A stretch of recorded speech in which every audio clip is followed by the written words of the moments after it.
Good morning, everybody. Matt Moda here to give you my favorite NBA player prop picks for today. We're talking Monday, November 10th. Had to remember the date.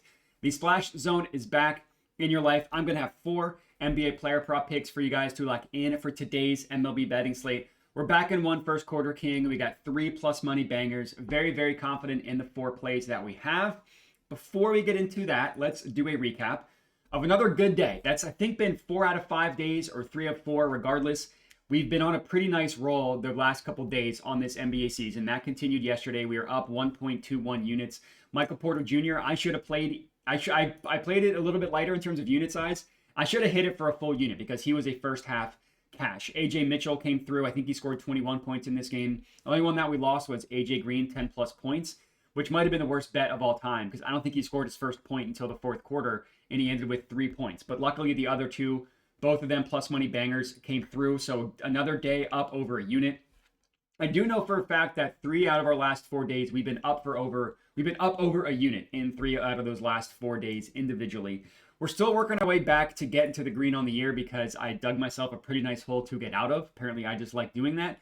But it's been good. You know, the first 2 days of the year, I was down 6.5 whatever units. I lost all 6 plays, literally went 0 for 3 back-to-back days to start the year. Since then, it's been pretty good. So if you join my channel after that, you missed probably the worst part of the year. Still working our way back in the green. If we sweep the board today, that will happen. We've yet to have, had a couple good days in a row. We've yet to sweep. So it'd be really, really nice to have a 4-0 day. So we'll get into all that. Using Props Madness to talk through these player props. Check them out. I put a link in the description of the video. And the first play that we have here is actually not in this Lakers-Hornets game. I've actually got 2 plays here in Blazers versus Magic. One of them is a classic first quarter king. In really 2 clicks, we'll show you exactly what I'm talking about. We're taking Franz Wagner. You can get him 7 plus first quarter points. That's actually best offered at plus 125 at Bet365. You can get over 6.5 for plus 125 over there. Very, very good price. And you see exactly what I'm talking about. I mean, he's gone over 7, or I should say over 6.5. So he scored 7 or more points in the first quarter in 7 of 10 games this year. His main line point prop, his full game, I should say, point prop, 22.5. He's hit that in 4 of 10 games. Now, I understand that there are people that don't love the first quarter market. I understand that. You can take the full game if you want to back the play that I'm giving out. I wouldn't recommend it. I mean, you can just tell right off the bat how much better he is in the first quarter than he is in the full game. And we're getting it at plus 125. Remember that. He's averaging over 7 points per game in the first quarter, and we're getting it at plus 125. He's done that in 7 out of 10 games, and we're getting it at plus 125. And the matchup is very good, right? That's another very, very important thing. The matchup is good. You look at the play types here. So this is pulled from the NBA stats page on Props Madness. It's very helpful. It just gives you like where the player scores and what percentage of those points come from, and then matches it up with the defense. It's basically the research that I used to do on my own. It's all there on one screen. But transition, he scores the majority of his points in transition. 9th worst transition defense in the NBA. Let's go down. Free throws, 2nd worst. That's the also 2nd most in terms of where his points come from. Pick and roll ball handler, 6th most. The only play type they're good at is the spot up, which is 13 percentage points for where his scoring comes from. And then post ups, worst defense. Putbacks, bottom 3rd. Isolation, granted, he doesn't ISO very much, 3rd worst. Like you just see a lot of green on this page for where Franz Wagner and his points come from. He's also yet to have a game or a stretch this year where he's missed it in back-to-back games. Now, he's in a little bit of a rut in the first quarter, going under in 2 out of his last 3 games, which just means that he went over in 6 of his first 7. So you kind of get the point here that I'm making with Franz. I don't need to belabor it. Words are hard. 7 plus points, plus 125, Bet365. The next play is backing another player on the Magic. This time we're going with Anthony Black, and we're just taking him on the full game. The best offered price here is minus 102 at DraftKings. I would still take minus 105 at ESPN Bet and minus 106 at FanDuel. As long as you're getting under minus 110, I'm good with this play. If you really wanted to go crazy, you could go over 12.5, which you can get at plus 120 at Fanatics. And if you're really feeling spicy, which if this was like plus 6 units instead of down 3, I would feel a little bit differently. But I don't think that he is a terrible ladder to score 15 plus points. And they're probably wondering why. So he has scored 15 or more points in 2 games this year. right? 19 points here, 20 points here. You want to know what the common denominator in those two games? We go over here, we click to only games that were on the second half of a back-to-back. Guess what? Both games he went over were on the second half of back-to-back. You want to know why that's important? You hover over to the matchup here, the games that he played. Did not play. Jalen Suggs did not play Jalen Suggs. Jalen Suggs has only missed 2 games this year. He does not play on the second half of a back-to-back. Guess who plays more when Jalen Suggs is out? That would be Anthony Black. You look at his minutes. He averages about 30.5 minutes per game in the 2 games that Suggs missed. He played 30 minutes in one game, 31 in the other. He's going to play 30 minutes. His average in terms of minutes in games that he plays with Jalen Suggs is all the way down to 25. So he plays 5 more minutes per game with Suggs out of the lineup, which makes sense, right? He takes the role of Suggs. And you look at his volume in these 2 games. The one game here against the Bulls, he got to the line 6 times, so he got fouled 3 times, took 3 3-pointers, took 9 shots. That's perfect volume for somebody that we're asking to score 12 points. His other game didn't get to the line as much, but that's fine because he took 13 shots and 6 3-pointers. Again, if you're taking 9 shots with a bunch of free throws, you're taking double-digit shots, and we just need you to score 12 points, that's very, very good in terms of just what we're asking in terms of volume. And just look at his usage rate, right? Like his usage rate in the 2 games that Jalen Suggs missed, 22.5%. His usage rate in the other 8 games that he has played with Suggs, 18%. It's a pretty big gap. And usage rate just stands for the amount of possessions that end with either him getting fouled or taking a shot. It's your usage in terms of scoring. So I think I like Suggs a lot in this game. It's also a good matchup from a play type perspective. You look at 3 of the top 4. They go from bottom 9 to second worst to 6th worst. The only spot that they're good at is the spot up, which Anthony Black isn't doing as much with Jalen Suggs out. He's more of a ball handler when Jalen Suggs is out of the game. So the spot up becomes less of his scoring profile when a player is missing. So I do think that this is a fantastic matchup for Black. If you want to, again, you want to take this to a 15-plus ladder, that's, I believe, at plus 220 at FanDuel. I think that is, well, you're well within your rights to do that. I don't think that's crazy at all. That is our second play. Next up, we're heading to the Spurs versus Bulls. I need to stop combining things. And we're taking De'Aaron Fox to go over 20.5. So that's what we're playing here, over 20.5 points. It's actually plus 110 at Fanatics is the over 20.5. Now, if you can't take the plus 110 at Fanatics, you can get minus 115. These odds have kind of moved even since I sent it out to my Tails account like a half hour ago. So by the time you're watching this, the line might be different. But anything over 20.5 for plus money or anything over 19.5 for minus 115 or better is how I would play De'Aaron Fox. If you can't get any of those, then just put a half unit on ladder him up to 25. But I really like this play for De'Aaron Fox. I mean, he's only played 1 game this year. But the important thing here is he played 31 minutes, and he looked good. Like, physically, he looked good. He was sprinting up and down the floor like we're used to seeing De'Aaron Fox. He did shoot a little bit outlier. Like, he shot 80% at the line, 4 of 5.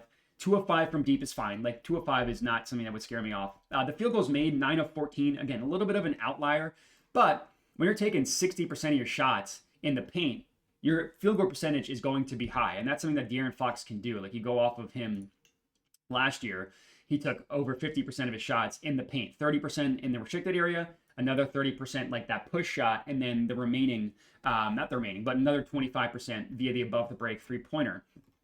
And this is a good matchup for him against the Bulls. The Bulls, they love to run. They play at the 6th fastest pace in the NBA. They allow the 6th most points in the paint in the NBA, but they allow literally the most in the restricted area. So guys like De'Aaron Fox who can drive to the rim have a ton of success against this Bulls defense. Because he's only played 1 game, you don't get like the play type analysis and stuff for De'Aaron Fox. He needs to have more minutes to qualify.